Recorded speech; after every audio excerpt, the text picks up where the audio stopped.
another one, like you just said, shoot, what did you just say? I just forgot it. So it was really important. Okay. Damn it. Yeah. Okay. So the important.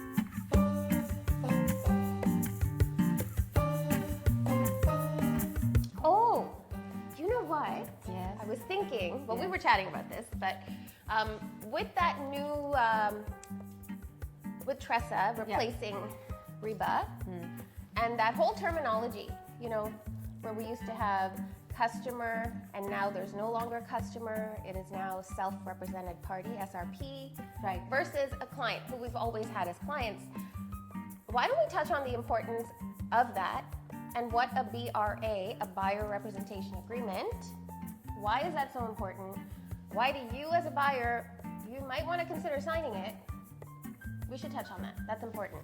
Okay, so my thoughts on buyer representation, which is considered, which is a formal contract, right, between a broker and a buyer, where they're committed to the brokerage for when you find the right home. They're the ones that will represent you on it for that period of time. Now, I would say majority of the people that we choose to work with do sign buyer representation agreements with us, and what that really means is that we have sat down with them, we have qualified them, understood their needs, got them in touch with the correct professionals to see that they're qualified. So when we did go home shopping with them, and we don't go home shopping until we know they're qualified. Many a times I have a conversation with a buyer and they have apprehensions, and I completely understand that because they have had experiences in the past where that oh my gosh, this is the biggest they're not thing. advised correctly. This is the biggest thing. Yeah. Even recently, I know we both have had this being the biggest objection, is that they've encountered a bad experience that has left a very sour taste in their mouth, and so they are now apprehensive to sign. And let's be honest, you're signing, it is a contract, right? But it's that contractual document that is what creates that agency relationship, and means we also have a huge responsibility to uphold your best interests. Right. So I would, it's like a relationship. Yeah. So date a little bit. Not saying don't get arranged marriage. Don't get married on the first day. We're fine with that. Date a little bit. Sit down. Do a buyer consult. Understand if it's the right fit. Right. Go on a couple of dates. Check out a couple of homes.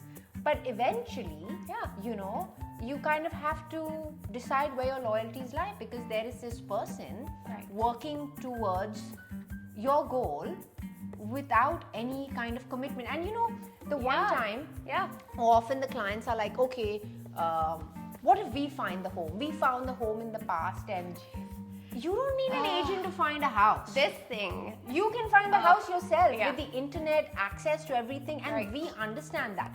Where our value really comes in is that when you have someone representing your best interest, bringing the comps out, discussing the neighborhood with you, giving you that advice in regards to how you want to proceed with an offer, what are the terms, conditions. And some things that are overlooked, that are not so surface level, but really do affect you as a buyer, is where are you investing, right? What is the growth? What is the potential growth? What is the appreciation like in that area? Can your family thrive in that area? Lifestyle comes into play. These are all the nuances that we're listening for in the background as you're going through homes, and you drop certain hints.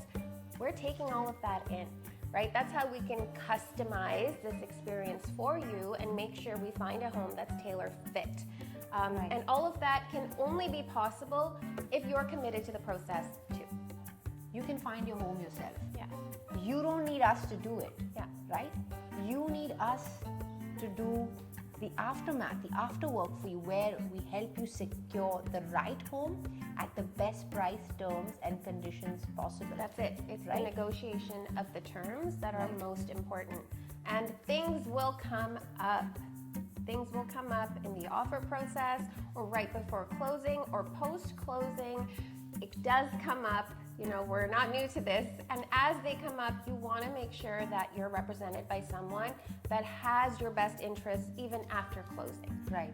And the differentiation between the client and us at that point in time is that the client, their emotions run high. Oh yeah. Because it's such a big decision, you know, the move, It's you know, huge. the money, all of that. They're But huge. us, we are your advisors. We step away from that emotional aspect and help you make an informed decision. Okay, but there's a way out of this too, Yes. right? Like we're committed, but trust me, we want to work with people that want to work with Yeah, us. This of is course. a two-way relationship.